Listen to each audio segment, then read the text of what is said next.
पैगंबर, मेरी तरफ से लोगों को कह दो कि ऐ मेरे बंदो, जिन्होंने अपनी जानों पर ज्यादती की है, अल्लाह की रहमत से नाउम्मीद न होना। अल्लाह तो सब गुनाहों को बख्श देता है। बेशक वही तो है बड़ा बख्शने वाला, बड़ा मेहरबान।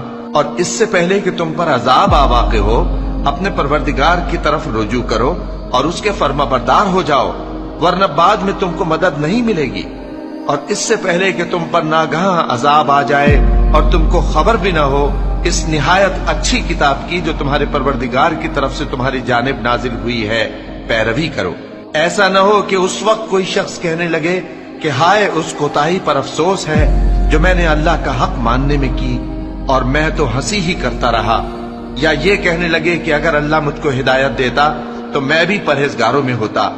या जब अजाब देख ले तो कहने लगे कि अगर मुझे फिर एक दफा दुनिया में जाना हो तो मैं नेकूकारों में हो जाऊं।